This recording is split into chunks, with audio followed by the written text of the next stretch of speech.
Yes, I think I kind of write in quite a thrillery way in that it's very fast paced and it's there's a writer called can't remember his name, James Lee Burke, and and what he does is occasionally he drops in spots of description, and it's like colour in a black and white picture, and I kind of have adopted that. And occasionally I'll describe something in detail and then go on, but it's all about moving the story on and what the people are doing and not stopping and keeping you interested, even though it can be a lot of talking at times, but it's interesting.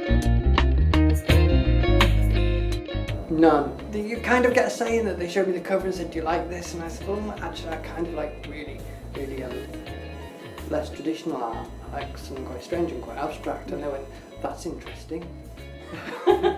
Okay, that's my input then they went with that, but people really like that, so that's good. My favourite, and with the foreign ones, generally the first is that somebody sends you a book cover and says, "Look, did you know they're selling your book in Italy?" And you're like, "Oh, no." But my Italian book cover and my Italian book cover is probably the closest to the book. I think it's like a skull on the front. I just like skulls.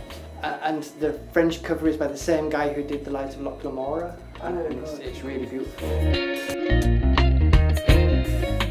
They're brilliant. They're massive. They're like cart horse big, Shire horse big, and then they have these big, huge sets of antlers that they use to fight. And I came up with them in book one, and he has quite a personality, and they never speak because he's quite full of personality. And all I wanted to do from that moment was write a cavalry charge where you get them like, so I did that in book two, and you get that. It's kind of quite a joyous moment, and you get to see Girton's mount, which is a trained war beast, in action, and it's quite fun because it's in a place where he's not in his comfort zone for killing people. That sounds like a terrible thing to have, doesn't it? Your comfort zone for killing people.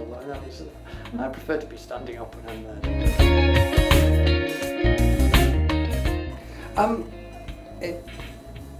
It's a not very well disguised ecological allegory.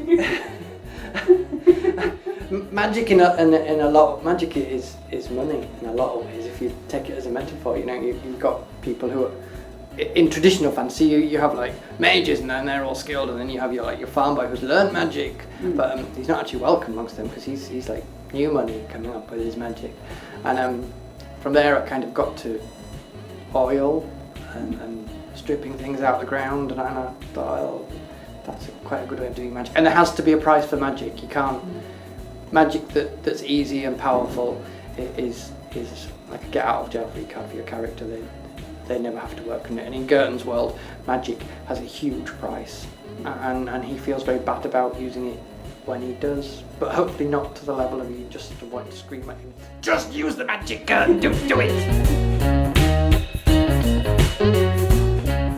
That's all from the idea of magical sigils and Alistair Crowley and Austin Osman Spare and people like that who came up with these things. And further back, like the idea of the protective circle for one of my favourite films, The Devil Rides Out. It's the goat of Mendes, the devil himself, and standing in a protective circle, and it was all that, and just sort of a lot. I don't think I'm the first person to do it. I think that idea of cutting wards into yourself to contain something is quite an old idea, but it seemed right to use the books.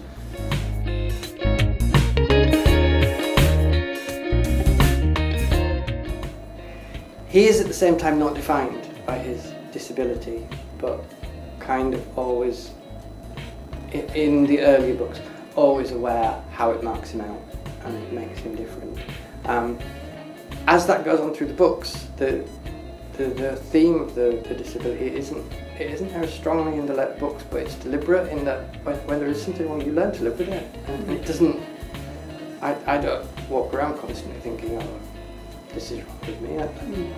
I only think about it when it directly affects me, and that's for him as well. It's the same thing, and he's very athletic, so that a club foot is kind of a cop out in that actually Byron swam across the sea with a club foot, so you can do it. So it's kind of cheating, really.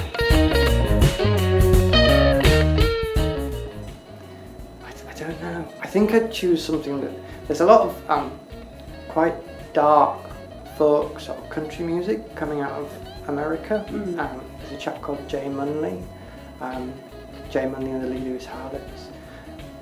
Who it's very country sounding, and I probably wouldn't want the countryness, but there's a kind of darkness in it that I think would very much fit the books. That book one day will hopefully see the light of day, because it didn't get turned down because it was bad. It got turned down because it wasn't particularly commercial. So you kind of hope that maybe someone would think, well, RJ's quite entertaining, so let's have a go at it.